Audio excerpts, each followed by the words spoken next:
Bazz Facey. This is a weird concept of a chat show because a lot of people tune in, obviously, because of you, Cynda. But I'm really famous in the UK. No, I'm not. I'm really not. Stop. They don't know. So this week on Live and Direct, what are we talking about, Cynda? This week, we are talking about a very universal subject matter, how to deal with negative emotion. You know, I had to bring some of my old school PPC back. I'm always thinking about mental health and well-being. You know, because there are so many people that are going through things right now. Yeah. We've been going through things, but with all the war, with all the economy issues here, with the political landscape the way it is, a lot of people are worried and afraid, and that doesn't help anything, I don't think. So I thought it would be cool for us to maybe thank you so much to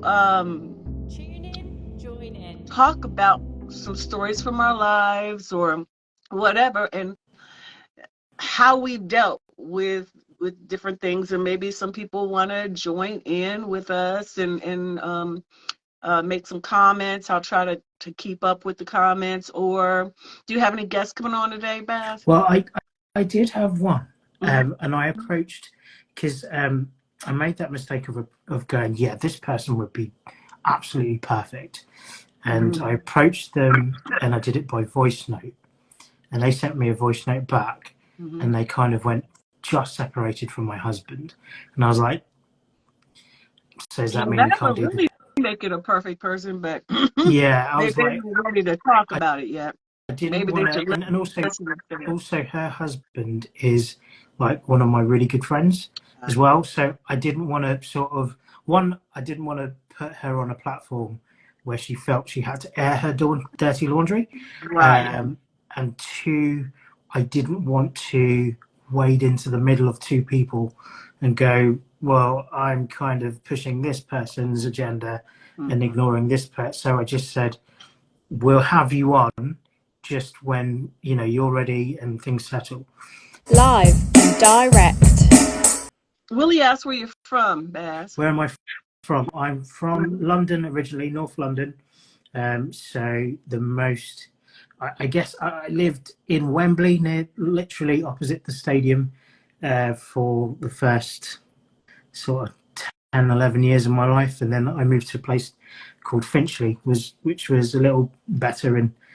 But yeah, North London. And I moved around a bit. I lived in Australia for a few months. I lived in Manchester in England. I lived in Liverpool for 3 years. And I now live in a very, very sleepy village in the Midlands, in sort of middle England, where I am the only black person around for about a mile, which is, you know, great for me. And yeah, my accent, you won't be able to pinpoint my accent because it has travelled around a lot. So there's even times where when I worked in Australia, because I was working day in, day out, and I was on the phones, I picked up a twang. So if I ever refer to it, my voice kind of goes like this a little bit for some reason, I don't know. And then when I go back to London, I'll get the old sort of London twang back. And at the moment, I've noticed that some of my diction, I guess, is sort of Midlands, so very sort of harsh vowels and whatnot. None of us really can tell. I mean, I can tell a little bit of difference in the different accents there, because I know to each other you all sound different. And of course there's some obvious differences, but most of the time I don't know. Someone was saying, I'm sorry I missed your name, but was saying that there's a lot of streets in Detroit named after different parts of Britain. And then someone asked, have you ever visited the U.S.? Me? I have been to Miami, Orlando. I've been to Santa Monica. I've been to New York. I think that's about it in the US. So it sounds like you haven't really been to America. What do you know? Do you know the? Oh, I'll tell you this quick story. I know this isn't related, right? I went to Hawaii as well. I was in Hawaii and I was on, we'll just say a honeymoon. I won't go into the details. I bumped into, well, we bumped into this. It was like a Buddhist. It was like, have you heard of Buddhism? Can I give you this leaflet, please? And I was like, dude, I'm kind of on my honeymoon at the moment. And he was like, I'll just leave these leaflets with you. Like, fine. Went to New York a year later. Was just approaching Times Square. This guy went, no word of a lie, can I talk to you about Buddhism? And I said, I feel like I've met you before. And he went, wait, were you on your honeymoon last year? And I was like, get out of here. No way. That's Same crazy. dude. Same dude. I hope you talked to him. I just kind of, you know, those moments where you go, what is real and what is not real and what is the meaning of life? And I kind of took his leaflet and I was like, stop following me around the US if ever I come here. Like, whenever things like that happen, that's a synchronicity, and that's it's crazy. like, okay, there might be a reason that you're meeting this person, and maybe it's not Buddhism, you know. Who knows? Maybe it is, maybe it isn't. And I But tell you anyway. what, I did in New York as well. Mm. There were some certain experiences I wanted to do. So one was I wanted to walk down the street listening to Jay-Z on my headphones. So I did that. I wanted to walk with rush hour traffic just to see the people. So I did that. I had people on their cell phones and stuff. It was great. And I also got approached by, and this was a massive thing for tourists. It's like about 4 or 5 guys, probably from Brooklyn, maybe from Harlem. And they're like, yeah, we're going to be famous rappers. We're going to be famous rappers. Buy our CD. And it's like, okay. And they're like, we're going to sign this CD if you buy it. And then when we're famous, you'll have this signed CD. And I'm sort of from a marketing background. And I'm like, well, one, why aren't you playing the CD if you're trying to sell your music? 2, where's your website? And I had all these questions. I think I had about $20 in my wallet. And I went, do you know what, guys? Here's $20. I'll buy your CD. And they were like, yo, that's great. And they left me alone. And it was just one of those situations where they had surrounded me. And I thought I could stand my ground and just get beaten up because there was enough of them to cover me. And I was like, the other thing that went through my head was like, oh my gosh, I'm being hustled by real New Yorkers. And I kind of just played along with it. And I was like, that's worth my $20 because I've got that story to tell. That's somebody said, Tucker said that's a typical scam in NYC. Yeah, and I've never played that CD, and that was years and years and years ago as well. Live and direct.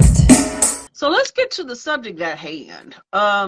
We were talking about how to deal with negative emotions. So first of all, I would say that a lot of people learn how to deal with emotions positively or negatively as a child, you know, based on what they learn from how their caregivers respond to negative things. How do they respond? And either people respond the same way their parents do, or the opposite if they couldn't stand the way their parents did. But it's so funny to me. The older I get, the more I see my parents in me and how I do things. So it's like if you're a new parent, man, everything you do, they're just sucking it up. Yeah. You know, they're sucking it up. And so you got to be aware, you know, how you're acting, because your babies as early as birth, in the womb even, are learning how to deal with life and all this kind of stuff. So I think so many of us were, you know, I was like a latchkey kid. Both my parents worked. and I had to do a lot of stuff for myself, and I saw a lot of craziness, and so I had a rough beginning. Um, yeah, am. I am. No country for old Zen. I am. But I had to relearn, basically, was what I'm saying, because what I was taught inadvertently was not the way to handle difficult situations at all. So, were you passed down what to you then was an old school mentality, which wasn't necessarily dealing with it in the, say, the best way possible? Right. There are so many things. It's like arguments, loud arguments, a lot of some physical stuff, you know.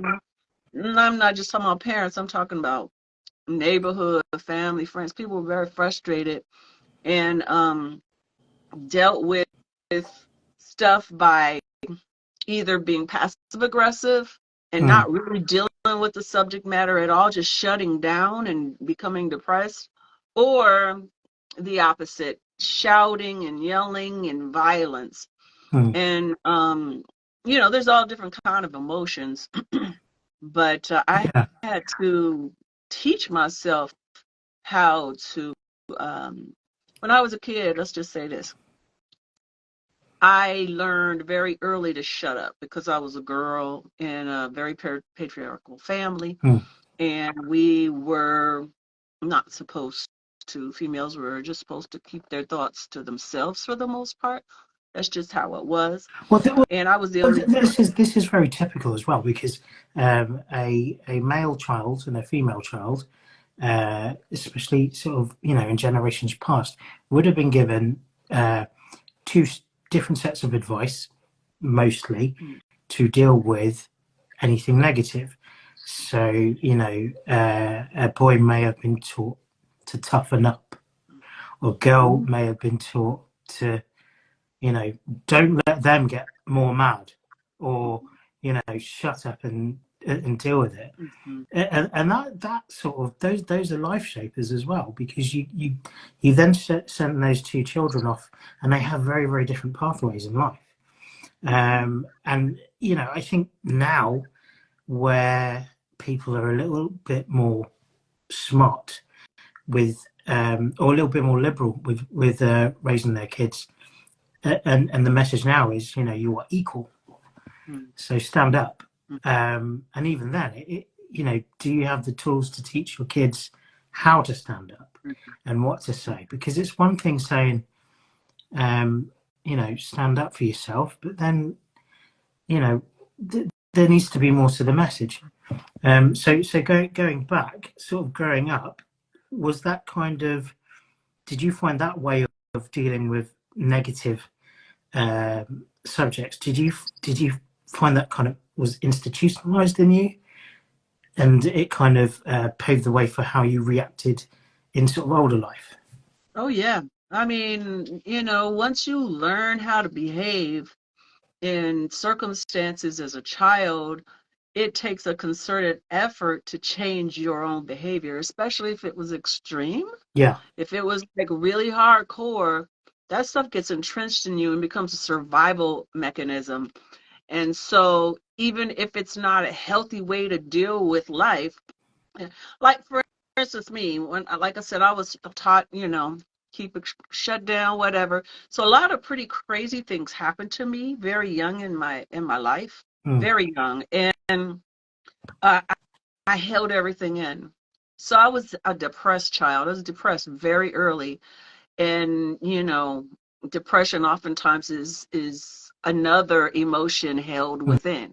So I was mad. So I kind of like had both my parents, because my mother was more passive, my father was definitely more demonstrative. And so when I held things in and held things in and held things in, and then I would always invariably explode. So I used my fists, believe it or not. with my anger. Mm. Not with my family, but with outside forces. Like, for instance, boys when they're young want to, fill up on whoever they can. And with me, it was constant. Mm. And so I was a fighter. I was a daily fighter, primarily with boys. But it was also kind of a relief to me because all of that stuff's bottled up. Yeah. yes. So there's this person that I listen to every once in a while. Um, um, Esther Hicks is her name, and she's channeled or whatever. And she has this thing called an emotional guidance scale. So basically saying that there are different levels of emotion.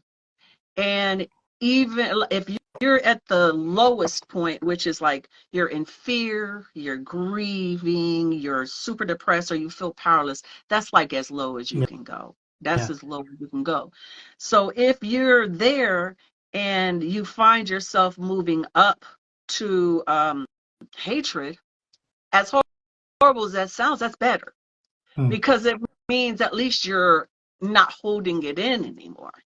And then you don't want to stay there, so you might want to move up to then revenge, which sounds like a horrible thing, but it's better than, again, just being mad all the time, because then you're acting on it, but it's not good to stay there either. And so you just move up, and so you can find yourself moving up towards enthusiasm, moving up towards optimism and passion, and then the highest mode is appreciation and joy and being empowered and free. So all the emotions are positive. Yeah, I was in Dorothy Dandridge. All the well, they were talking about how that kind of parallels that. Right. So what we need to do, Cynda, is just for sort of when we repost this, because we won't have the comments on. And also thank you for all the comments that come through. We will try and read as much. If we do read a comment, Cynda, we need to give it a name and read the comment, just so for sort of future context. I would love to. My issue is when the comments come up, I just see the comment, but I don't see the name. Okay, so if you read the comment, I'll read the name. How's that? I'll meet you halfway. Sure, sir. So someone says, whenever I get angry, I feel like fighting. I feel like beating people up, but it's a waste of time. Yeah. So that is right. So I can read. I just can't out of that eye at the moment, temporarily. So Mackenzie, I think. Mackenzie, maybe. Yeah, it's so light. Mackenzie 41. Yeah, and that's how I was. That's how I was, literally, until 9th grade, when, I had my last and final beatdown of someone in front of the principal of the school. And the principal was like, "You're a super talented person. Do you want a career or what? You might want to learn a better way to deal with your emotions." Yeah. See, I was different as because I and this is no slight at my dad, because I mean I have anybody who knows me knows I've got this kind of really odd relationship with my dad. It's like I love my dad, but we just have this odd relationship, and I've not physically seen him since I think 2001, but we have kept in contact and with social media and stuff, and we call each other. I know he's there, he knows I'm here. He lives in Miami as well, and so I felt like I could, all of my anger I had, and because I grew up as an only child, I had nowhere to put it, and I couldn't lash out at my parents, and I didn't have any siblings to really talk through. So I learned how to channel my anger into other things, and I think this is probably one reason I work as a creative now, because I found avenues to let things out. I'm also super patient as well. Like if there's a 6-hour queue for something, I will stand in that queue for 6 hours, and it won't break me. I'm like one of those people.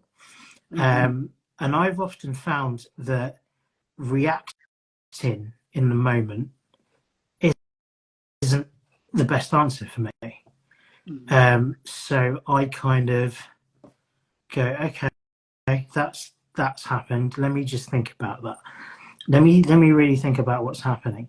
And I kind of gained this amazing perspective. And I remember being at school and everybody used to come to me for advice. And it's like, can you just help me with this problem? And I used to go, well, think of it this way. And I break it down into little bits. And it's because I always sort of came up against these, you know, my dad was great, but sometimes he would make me feel negative. And I spent a lot of time going, well, I'll show you. Or I'm not going to let what you just said deter. I'm going to work around it. So it's like, here's an obstacle. I'm going to work around it. And it's working. And I do it now. Like last year, I made a couple of bad decisions and I totally ran out of money. And there was a lot of pressure on me. And I was like, first thing I need to do is I need to talk to people who I give money to every month and go, listen, I can't give you this money this month, but here is my proposed date of giving you some money. And I just need you to wait and push back and push back and push back. And I worked myself out and I got myself back into full-time employment. And now, you know, I'm kind of, you know, a year, I was saying to my wife the other day, a year is a long time. And I am literally the polar opposite of where I was last year. But it's because I have this sort of patience and have this ability to go, it's just an obstacle. You know, if I can't go over the top of it, I'll go round it. If I can't go round it, I'll go underneath it. If I can't go underneath it, I'll step back a bit, go sideways, and just run at it from a different angle. And I think that's a very mature way. Most people don't think that way. I mean, I learned to do that with a lot of reading and studying and all of that, my own self-help and then therapy and stuff like that. I got some great solutions to, because the thing with negative emotion, I think it's very important to have negative emotion because it teaches you what you need to change about yourself and your circumstances. It's a lesson in life. But if you sit in that emotion, whatever the emotion is, and you don't move, then you can get stuck there.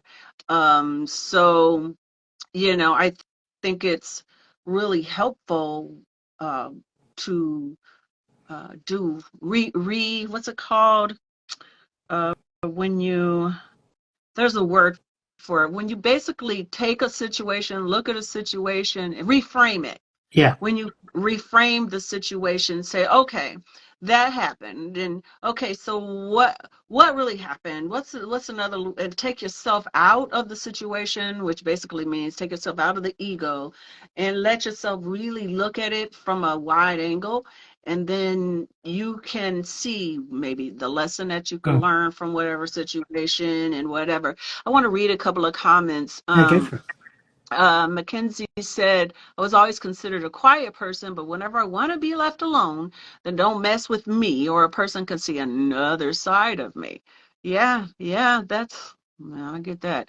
And then Chris said, my 6-year-old is in occupational therapy for emotional regulation tantrums. There's so much he learns while playing that is beneficial for me as an adult, and she learns with him. Exactly. Yeah, this is a great thing. When people sort of our age and a little bit younger, what we're seeing the benefit of now is people have an obstacle with their mindset, or they have an issue fitting in socially, or you know, and what happens now is they have that help, whereas before it was taboo. Before it was like, what, are you crazy? And crazy is dismissive. And I don't think anybody is truly crazy. There's just something alternative going on in their thought process, or they have a different way of thinking. And you, at this age now, you can really learn, well, actually, somebody who lashes out, are they lashing out because they are a violent person, they want to hurt other people, or do they need that feedback, that vibration from the lashing out? And a lot of it is sort of emotional feedback. Do I they need to absolutely feel something? know. Yeah. I have my brother, he was a middle child in the first set of us. There were 3 sets of kids in my family. And we were the first set, my brothers, 2 brothers and I. And my middle brother, he would act out as a kid. He would act out. And I was even wise enough to understand that that was his way to get attention. You know, he wasn't getting attention by being the goody two shoes like I was, and he wasn't being the getting the attention by being the baby like Fred was. He acted out to get attention, and he had constant attention because not the kind I would ever want, but he had constant attention, and some attention is better than none, I think, for Yeah. some kids. James said, when I was younger, I would always keep whatever was bothering me to myself, but my parents would always know something was wrong. But now I've gotten older, I deal with things better. That's great, James. And Mackenzie said this, and this is something like I've had to deal with my sister and all the Leos in my life. He said, I do nothing but push-ups to let off steam when I get upset about things. A physical activity is definitely helpful to release That's steam. emotional feedback as well.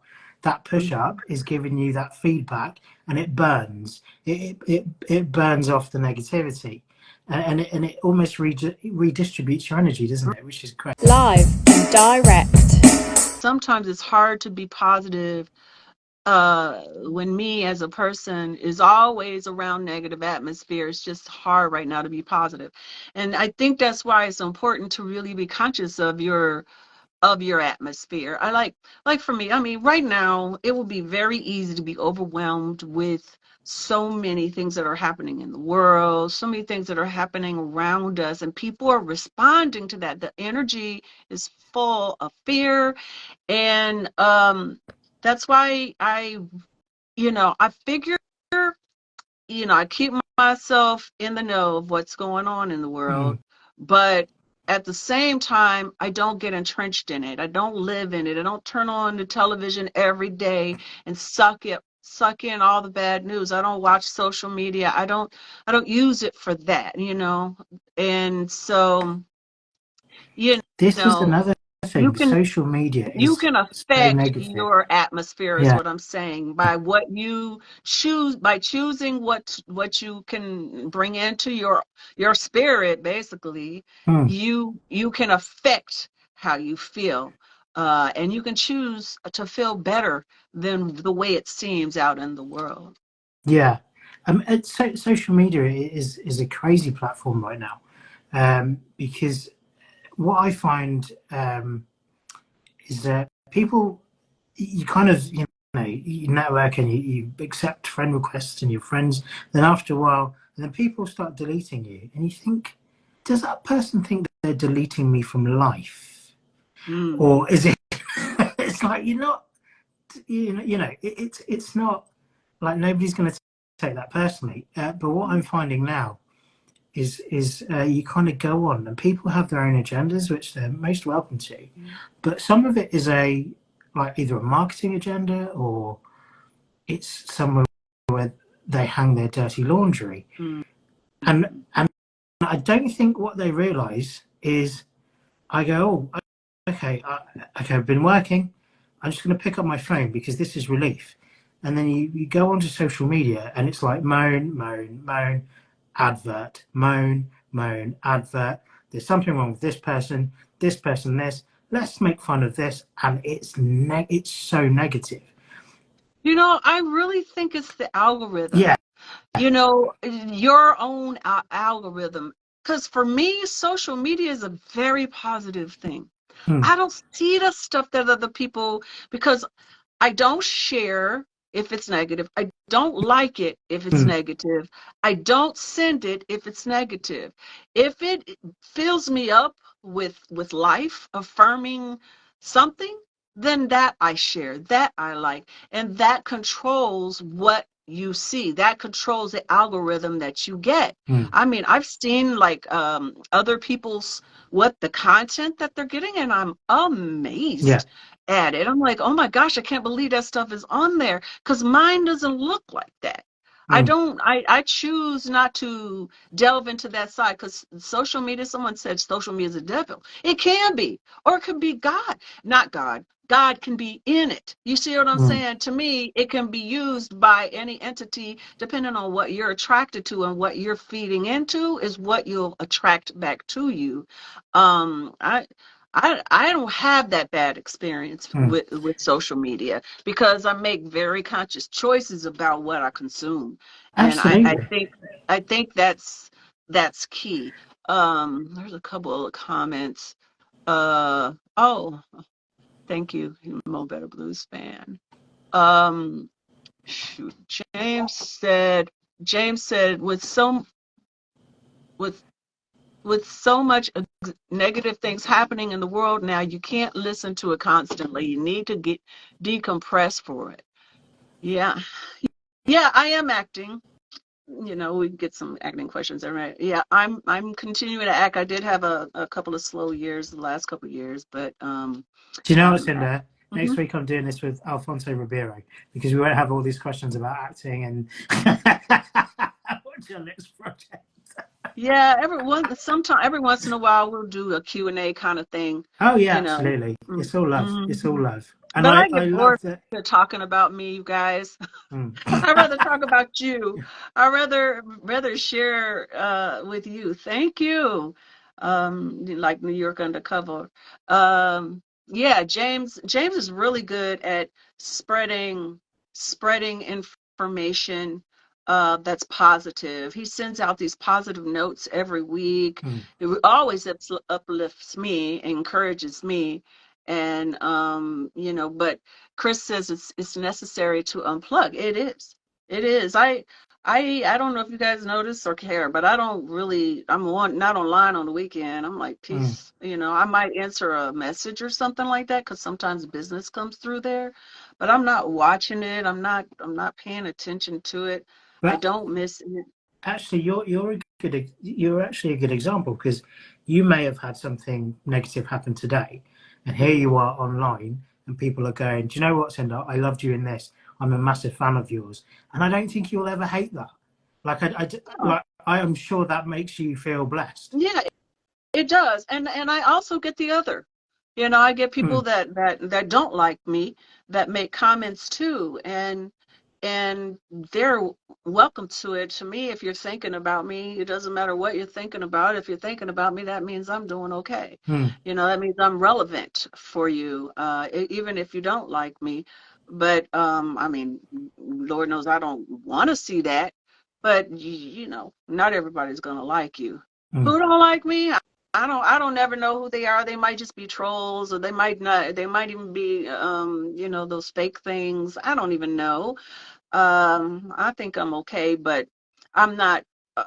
I'm very used to people not liking me. That's been a lifetime thing. I think everyone experiences, and it's okay, you know. And Okay. that's part of why I'm okay, is because I don't care what they think. I really don't. I love them anyway, and I'm not talking in love. I'm talking about, you know, you cool with me no matter what you think of me, because I know at your spirit level you're amazing, no matter what the ego has put on your spirit. You know, it's pure. You're really, everybody is. I had some experience we'll talk about another show, but Yeah.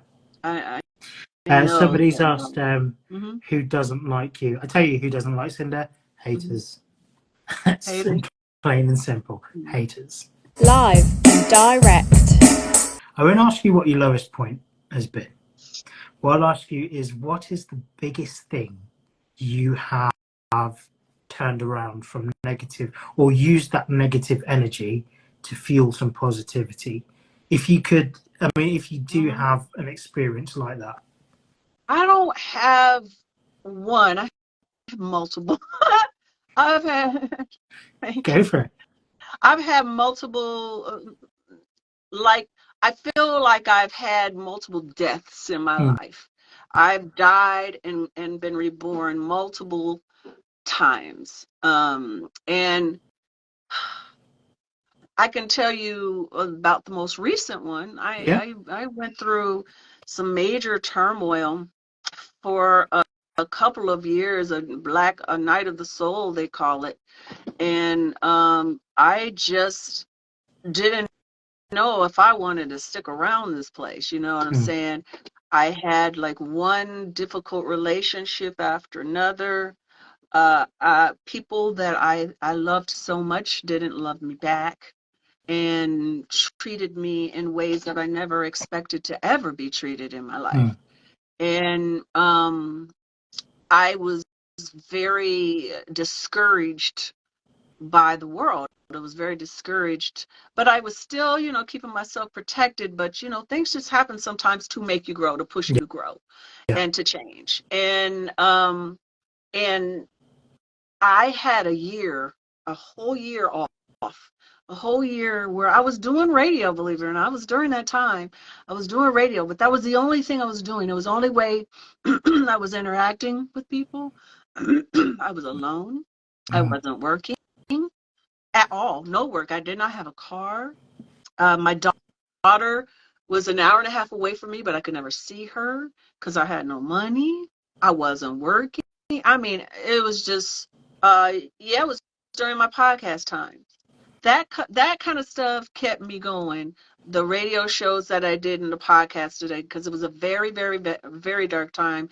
I had a person in my life that was very, was teaching me a lot of lessons. I'm going to put it like that. About my self-worth. And it was really a breakthrough for me because I'd never really fought for myself. I mean, when I was a kid, I used to fist fight, but that had to do with touching me and stuff. Mine was knowing that I'm freaking awesome. And really, really knowing it, because I got to the point where no matter what this person said, I was like, I love me, and God loves me, and my ancestors love me, and my family loves me. I'm freaking great. Am I conflicted? Am I flawed? Am I a bee sometimes? Am I mean sometimes? Heck yeah, I am human, but I know that I'm worthy. And it forced me and my fans, yes, I love you all too, but I got through that time onto the other side, and breakthroughs. It's like boom, boom, boom. When stuff like that happens to you and you survive it, boy, oh boy, does your life do a big turnaround. And mine has. So every dark time I've had like that, and I think it's 3 major times that I had, I got through them all, and I grew through them all. Yeah.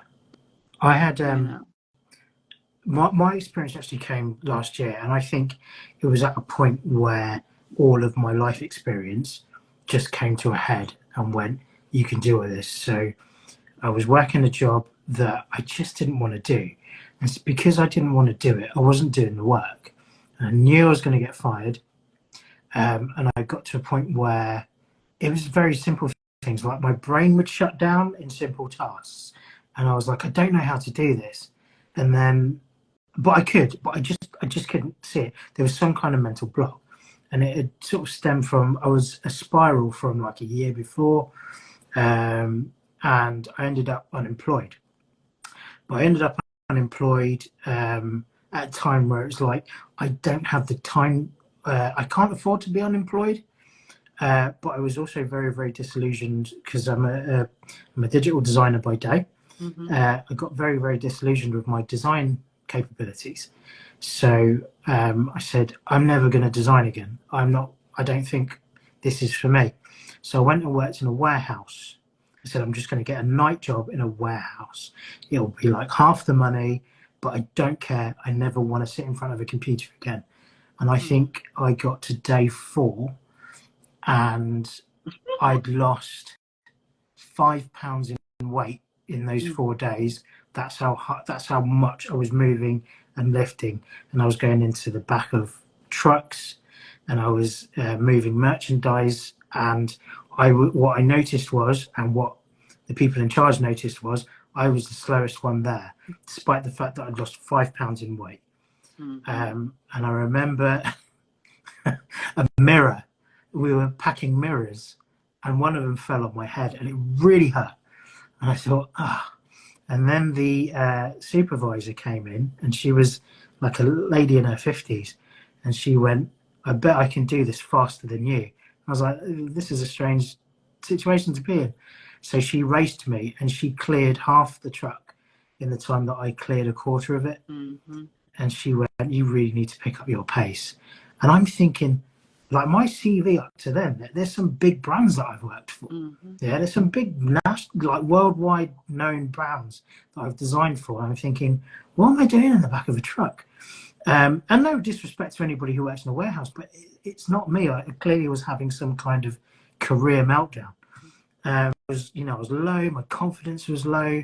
I wasn't seeing my kid much because I was getting home and I was going to sleep, and I was then, they were coming home. He was going to bed. I was then leaving for work, and I took my gloves off, and I went, "I can't do this anymore." So I went up to the supervisor.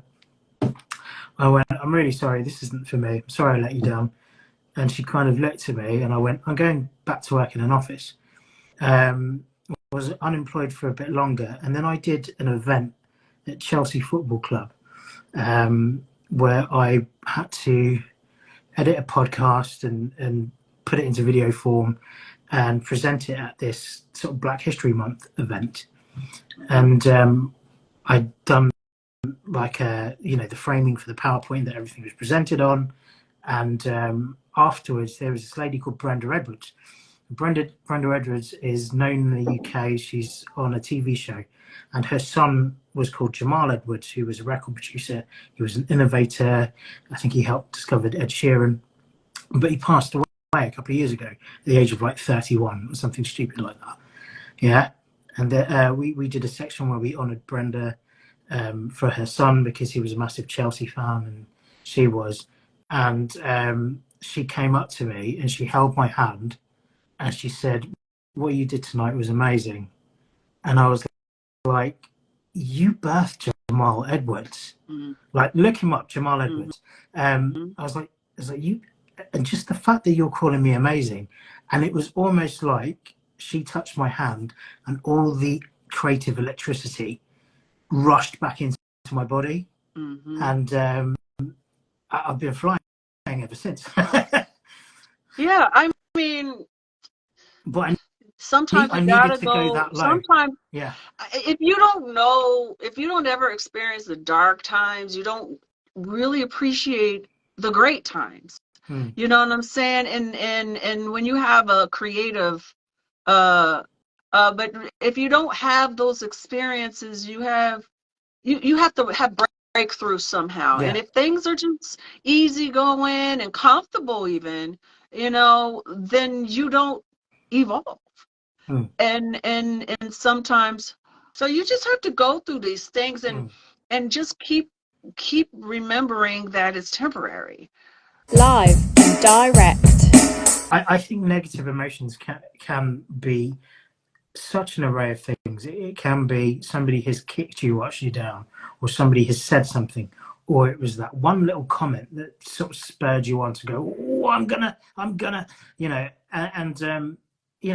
think it's the cliche. You need the light and you need the dark. You need the positive with the negative, because you need one to inspire the other. And yeah, it's funny because I just sitting here talking about it. I think why I really went through that last experience was because I really didn't know who I was. Mm. Because, you know, I have been a caregiver my whole life.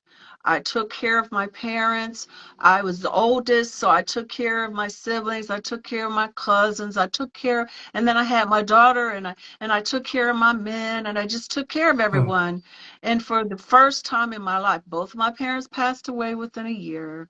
And then my daughter went off to college, and my siblings are doing their own thing, and no one seemed to need me. So a huge part of my identity was gone. Mm. And it took me some time to recognize the fact, okay, now it's my turn to take care of me. So Yeah. your purpose isn't gone. It's just shifted to where it should have been a long time ago, but you never, because I was always so busy taking care of everybody else, I wasn't taking care of myself on the inside. Mm. You know what I'm saying? And so I would never have come to that understanding if I had not gone through what I went through. Yeah, you have to. It's that old cliche. You have to look after yourself.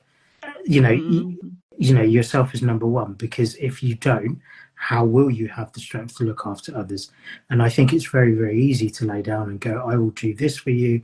I will make sure that person is okay. I will protect this person. I will raise this person. But if you're not putting, you know, the petrol in your own tank, so to speak, you know, you're going to run out of fuel.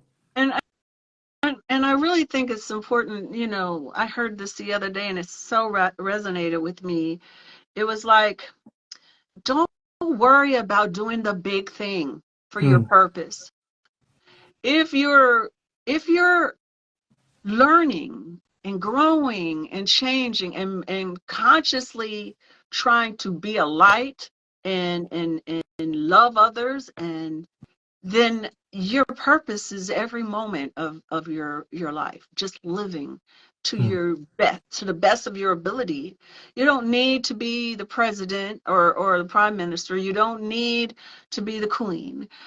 You can just be who you are, working your job, but you're good to people. In your peripheral, you're loving to people, and that just goes so far. It Absolutely. goes so far. Live and direct.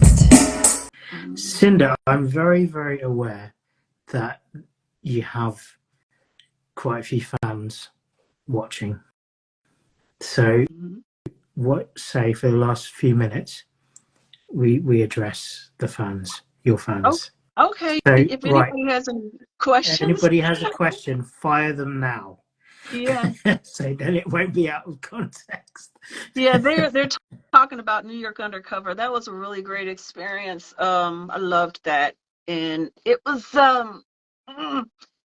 problematic for the fans because everybody really wanted my character to live, and honestly, the guy Yoba, he was fighting for me to live, to make that a new character. He was fighting for me to stay. Everybody, I got along with the whole cast. It was so awesome, and we're like, why kill her off, Malik? Yes, why kill her? She's the perfect, you know, whatever. And what they didn't know was that was the last year of the show. They were getting ready to cancel it. Oh man. Yeah. So they had no intention of bringing on anybody else to pay because they already knew. Unfortunately, cast didn't know that their days were numbered, because back in those days, they would only let shows with people of color last for a certain short amount of time. And then when it came contract time for them to ask for more money, when they deserved it, because they built up this channel they were on, they would say goodbye to the show. They would they would say goodbye to the show, and that was it, you know. And then they get another crew of another group of Black folks, and build up the channel more, and then get rid of them again. It happened over and over and over again. Yeah. Yeah, they're talking dogging Malik, his crusty lips. Y'all talk about his lips. Ain't no wrong with his lips. I'm gonna have to try and check this out. find it on YouTube or something. Okay, I'm sorry. Yeah. That was Cynda's I hate agent. Yeah, yeah. It's we'll every once in a while we'll do a Q&A, so if people have questions. Yeah, well, I want to work with Jeffrey Wright. That's my number one. That's who I've always wanted to work with. We could play brother, sister, probably, but I really, he's my favorite actor. So that's who I want to work with. I got a question for you that the fan people may not ask. Mm-hmm. If there was one actor you could work with in any project, in any situation, any circumstance, dead or alive, who would it be? I just said it. Jeffrey Wright. Okay. Yep, I don't know who he is. Yeah, if you saw a picture of him, you would know who he is. Yeah. Because he's that good. He is so good that he's different in every movie he's in. You never know it's him because he is like the actor's actor to me. Okay. I love everything he does, every performance. I've never seen him in anything that I didn't think he was phenomenal in. Yeah. Mm-hmm. Okay. Black guy. Check him out, man. He's the bomb. People don't know his name though, but he's amazing. Okay, we've overrun, but we'll do a couple more minutes if that's all right, Cynda. Yeah. If cool. there are any more questions, you got a couple more minutes, and then we're gonna end the episode. We'll be back obviously next week Thursday, but you got a couple of minutes now. Go for it, guys. I'm trying Anybody to think got anything? Looks like we're good. We're good. Y'all can always ask me questions. Although I do prefer it this way. I don't like spending a lot of time on social media. Samuel L. Jackson would be fun. I loved working with Hallie. She was really good. I worked with her twice. I did The Wedding with her, which was our first job together. It was a miniseries, and then we did Dorothy Dandridge, which she produced, and she was phenomenal. A friend of mine just posted a picture from The Wedding yesterday, because everybody's posting old photos for the SAG supporting SAG, and I haven't done it yet because I have too many other things that I do, but I'll probably put something out tomorrow. But yeah, I really had fun working with Hallie and everyone. Living with Phil, played my mother. Way too young to play my mother, but she did. She played our mother. I don't know if we're a year apart or the same birthday. It depends on which site you look at with how we die. But either way, I'm older than her by a few months or by a year and a few months. But yeah, she was really beautiful. She's a beautiful person. Very sweet. All right. Okay. I think, as they say, that's a wrap. Tune in, join in. FaceyCreative.com